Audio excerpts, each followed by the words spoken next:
of course, chopped garlic. Lagyan din ng tubig. Tapos, ito yung achuete, Papakulay. salt, Ha? at saka sugar. Kasi matamis. Oo, kasi sugar, oo. Halo na natin ng ganyan, di ba? More on ano kami, medyo itatakal namin yung show business. Hindi tayo Pinoy pag walang boneless bangos. Boneless na po yan. So, marinate lang natin, may garlic, simple lang. Ganyan lang. Huy! Pinisa. Isa mo lang ganyan. So, Ano binigyan yan? mo lang ganyan, si Babaw. Simple. Ganito yung style niyan eh. Magpakatuto tayo pag sa kusina, di ba? Namiss ko yan. Ay! Yan. Jokes lang. Tapos, lagyan natin yan. Lagyan mo ng suka. Suka. Chef, kung ganito na gusto na namin kainin, iluto kagad para kainin, gaano katagal siya dapat i-marinate? About 5 to 10 minutes pwede na. Pwede na, lalasa na yung suka. 3 minutes, 5 minutes, lalasa ng suka. Kasi yung suka kasi, madaling mag-absorb kasi maasim, di ba? Dahil po, siyempre naman, pag Pinoy, hindi ka Pinoy pag walang garlic rice, di ba? Sinangag. Sinangag na garlic rice. I put the barako, the boiling God. water. To make barako. Sarap yan. Alam mo, Batangas na coffee yan. I love coffee. So, mayroon tayong mantika. Oil. Oh, well. Eh, maganda yan sa puso, chef, di ba? Garlic. Ah, yes. You know. Ayan na, oy! Ayan na, oh. You know? Walang oy. Salt, please. Salt. Rock salt. Sea salt. Oh, organic. Kunti lang. Kunti lang ba?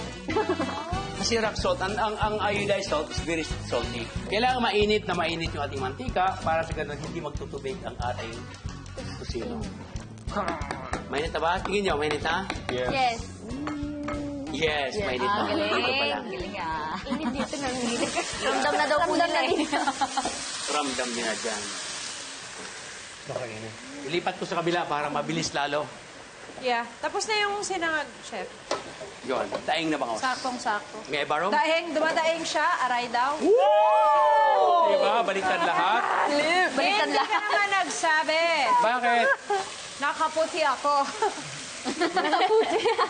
Look at that. Everybody love like this color? Yes. Okay. One. Para siyang, it's a cross between a bacon and tocino. Yes. Strip siya. Eh, kung serve mo kaya sila ng coffee, chef, habang hinihintay pa natin. Oh, pwede. Yes, pwede. Oo. That's good idea. Yay, coffee! Wait, gonna wake up. So, lagyan natin yung bangos.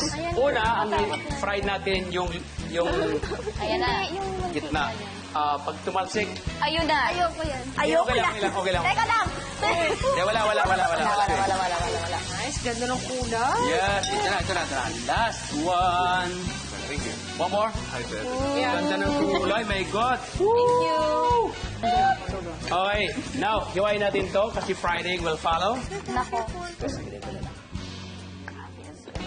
Alright, dito ako mag-Friday kasi maliit. Woohoo!